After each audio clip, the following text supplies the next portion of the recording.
How's it going, YouTube? It's AJ Mitnick here again to talk about some Israeli basketball and look at the Balkan League, the nice creative solution we came up with in Israel to keep basketball going. I'm here with Chris Dowe, guard of Maccabi Haifa. This is his second stop out here in Israel after playing in Ness Ziona 2 years ago. Both of us are alumni of Ness Ziona. How you doing, Chris? How's everything going over there in Haifa? Good, man. Thanks for having me. I can't complain too much. Good weather in Israel, which I'm sure you know. So this is probably one of the best places to be as far as, just good weather and sunlight and everything right now with fall coming in. Yeah, I mean, for those of us who are listening, everybody's familiar with the NBA bubble and kind of what the NBA players have had to deal with throughout the coronavirus. What's it been like for you? Last time you were in Ness Ziona, which is a very family-oriented city, connected to the fans, Shabbat dinners at different It was families. great. Yeah. But now things are a little bit differently. What's it been like for you so far? It's been weird because we started the Balkan League and we played 2 games in it, but it doesn't feel like a season has started. Like, I guess everyone, it's just something that you have to take day by day because at any moment you feel like the league or the Israeli government will announce something. Like, we've already been through a lockdown, and then they said we wasn't on lockdown, and then they were like, you're on lockdown, but you can practice, but now you can't practice. So it's like all over the place. So at least we've been able to play, practice and still do what we love to an extent and kind of, try to keep our minds off everything. But I'm just happy to be back playing. The corona hit everyone kind of hard this past year.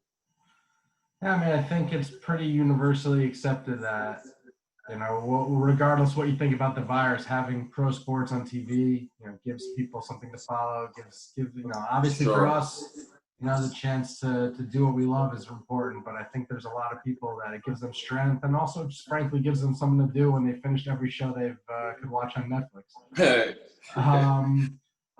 On a personal level, you started out the season in the Balkan League.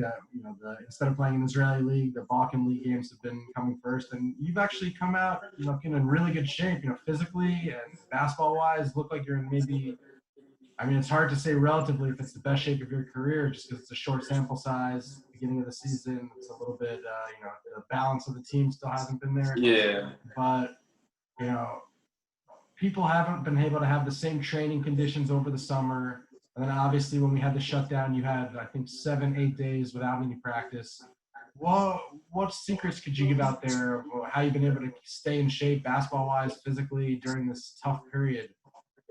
Well, you gotta, just be creative, like during the lockdown, I know some people run outside, jog, or they talk to their trainer, physio, and see what kind of at-home workouts they can do, whether, they bring a medicine ball or just stuff to keep your, try to keep your body functioning so you don't sit home all day, sit in the house all stiff and everything. And then there's also the non-physical stuff where just watching film and just doing little stuff to see how you can get better and help your team. So I owe that to my short success so far, even though we're losing. I think we're all kind of just trying to figure each other out and learning what's going on. And also everyone's in a weird situation with us being on lockdown, not being on lockdown. And some people haven't played since March. So it's just like a weird situation for everybody. I think we're all, all the teams, that are playing right now, I think we're all adjusting to that, whether you're winning or losing. I mean, let's be frank, Dante Smith during his last periods in Israel was, it's kind of difficult to compare him to LeBron, but for Israel, he really was above the league during his last period. And, in the winter tournament, he looked okay, a little bit like Dante. But since you guys came back from the lockdown, hasn't been himself, and I think everyone's pretty confident that give it a week, 2 weeks, 3 weeks, and Dante's pretty solid for Israel. He's the last person I'm worried about for sure. He'll be fine. You guys got a nice team, a nice group. I expect the results to get better as time goes along. Yeah.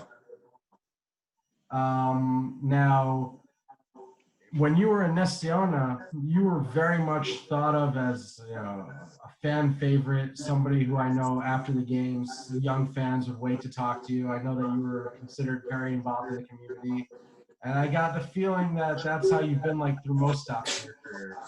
How's it been like, the experience playing basketball at this level with having no fans and no fan interactions?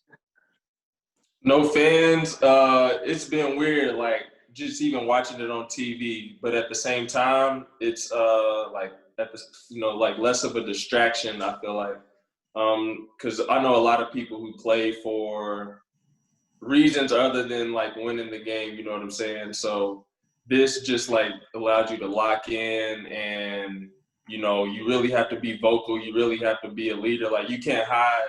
You can't hide without fans. It's gonna be people talking trash. You can hear everything more clearly. Some people can't deal with it, but it's fun. It's fun for me. Just lock in and play. Do whatever you got to do to win. It's almost like a intense practice. Yeah, I mean, it seems I haven't been part of the restart yet, so I haven't experienced it firsthand. But it seems like it's much more about business. You can hear everything the Yeah. coaches are saying.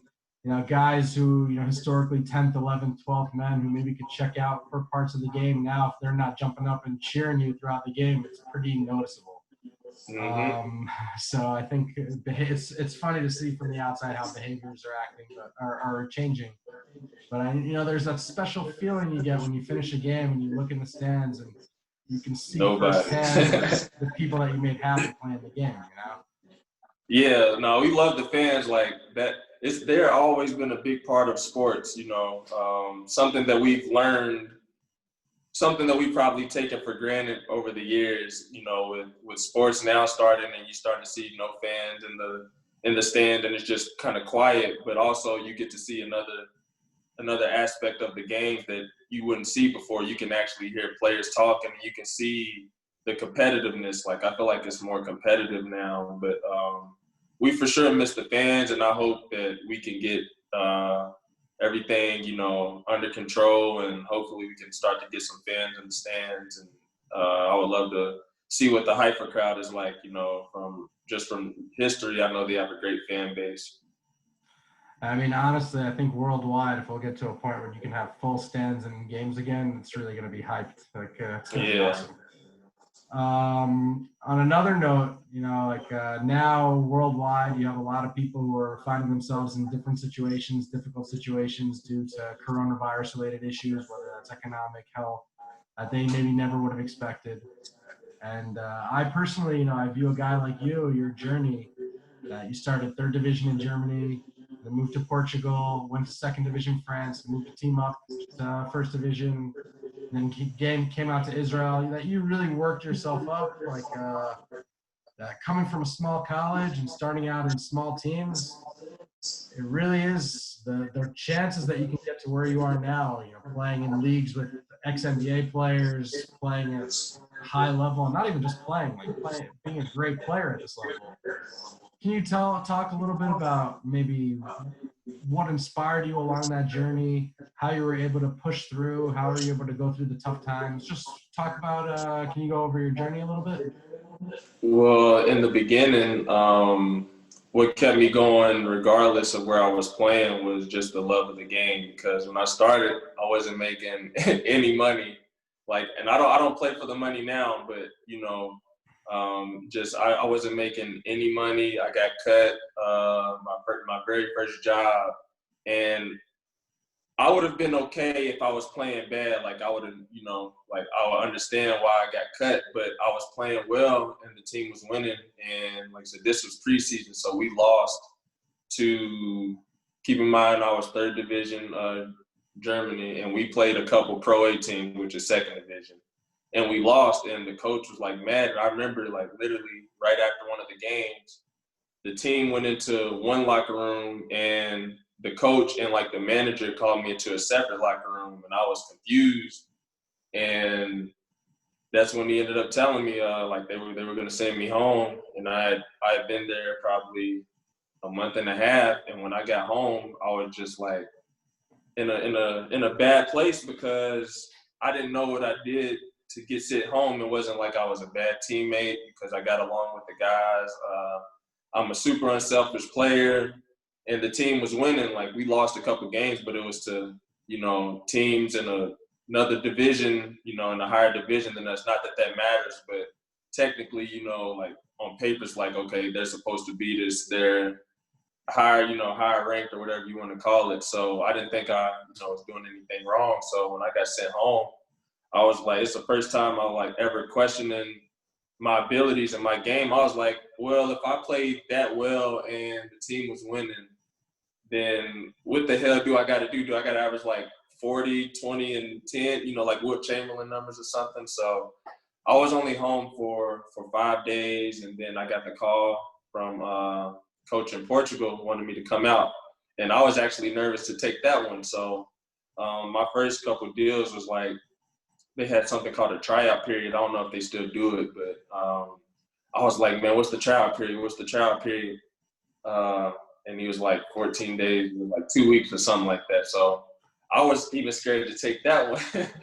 But, I ended up taking it, of course, and I was actually injured when I left Germany. So that was another reason I was scared to take it. So when I got out there, I was hurt. I didn't tell anyone. And I was just like treatment, like it was something in my back, but I was just doing treatment and all these different stretches. And I made it through, and I eventually got 100%, and I never looked back from there. Ended up having a great rookie year. Then, like you said, moved on to second division France, Pro B. Played on the second worst. we finished second worst in the league, so the team got we dropped down, got demoted, but I had good numbers. I had a good season, so I stayed in second division Pro B, just a different team. And my team that year, which is my third year, actually ended up winning the league. So it was just like that's kind of where it all started. That third season, we won the ship, and then Belgium, and then first division France, and then Israel, and then last year Champions League, and now I'm back in Israel. So it's been a hell of a journey, but just the love of the game is what always kept me going, and I have a great support system and my friends and my family, and me just like I've never had an easy road. I know a lot of people can relate to that. Never had an easy road, so it was really nothing brand new to me. So it's something that like you can do something and not even know you've been doing it because you've been doing it for so long. So it was just one of those, like something I've always had to just grind and practice and work hard and do anything I can to just try to be as good as I can and make it to the top. Yeah, I mean, I think it's something sometimes that we take for granted inside the sports industry is we're a good metaphor for people in the regular working class. You have a tough day. Same thing. And an athlete, you watch them on TV and you can quantify their effort level. You can see things are struggling for them. You can see they had a bad game, had a bad year, had a bad month, and how they bounce back. And a lot of people really take that and internalize that, and it helps them, get through that tough week with their boss or after they miss that big deal. So relatable. On another note, just in response to what you said, I feel like a lot of people look at NBA, EuroLeague, the highest levels, and think that that's where the big pressure comes, where you have the pressure to perform, and if you don't perform, then something's going to happen. And obviously that's true. Right. But I think sometimes the lower you get, you get to smaller clubs, second divisions, you will lose 1 game, 2 games. You're an American, you don't put a Wilt Chamberlain type numbers. There's a 50-50 chance you're going to be on a plane the next day. When sometimes the lower you go, the level of rationale just kind of goes out the window. It's amazing. It's amazing, and those are probably where the craziest stories are, like in those lower levels where you're expected to, like you said, put up Wilt Chamberlain numbers, and if you don't even have to have a bad game. You can have something that would be a solid game for anyone else, but for this particular team or coach, like you could have like 15, 5-5, but y'all lose. Like you like, man, that's a great game. You know what I'm saying? Like I don't know what else I have to do, but it's just the fact y'all lost. And you know, you have 2-3 of those in a row and y'all lose, they're like, well, he can't get it done. So, you know, I mean, it's you could tough. have 15, 5-5, and then your chairman got into a fight with his wife, and then an agent called and offered him another player for cheaper, and that's all it takes to get you You out out the of there, door. yeah. It's crazy. So the main thing I learned, the very first thing I learned my rookie year, which is something that I hear so much now, and I preach to, you know, anyone who asks me for advice about overseas, is just control what you can control. It's just so much that goes on that's out of your control. All you can do at the end of the day is be professional, you know, like show up on time, you know, put in your work, do the extra work, whatever. And that's it. Try to perform as well as you can. Everything else will take care of itself. But if you try to focus on controlling like everything around you that you have no control over, you're gonna drive yourself crazy. Yeah, I mean, I can say, you know, personally, just about yourself, you know, coming to Nessiona the year after you left, equipment manager, physiotherapist, management, coaches, players. I think everybody around the team thought you were a true gentleman, nice guy, and it should be no surprise that they probably gave you nice recommendations going forward. And I think it's something that people really need to know, that you can go to any random country, random place. That the way you treat people is people are going Leaves to more of remember an that impact than just as much as how you play. Yep. Leaves more of an impact than anything. People, you know, you don't have to be the best player, but people will always remember you as a person before anything. Like, oh yeah, he was a great player, but he was an even better person. That's like the ultimate compliment. Like, you know, just you being just a genuinely good person, and you know, like just being nice to people. Like that's the least you can do. Well, you know, Chris, I'm going to wish you the best of luck this year. You know, I'm actually going to be following you guys a little bit extra. I meet Ben David Benda.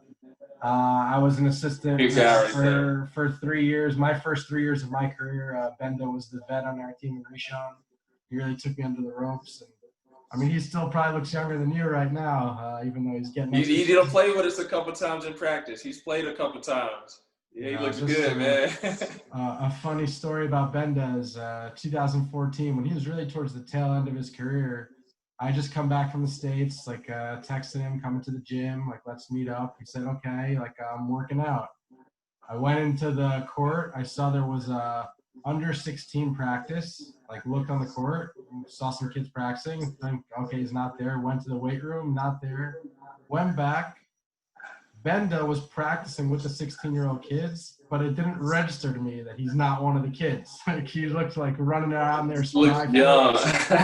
40 years old, running around with 15, 16-year-old kids, like he's one of them. No, he's a good dude. I've been enjoying him. He's helped me throughout the season too so far. I like Ben, a good guy, a good coach. Yeah, so thank you very much for coming on, and best of luck out here in Israel, and hope to be in touch. Yeah, stay in touch, man. Thanks for having me. Take care.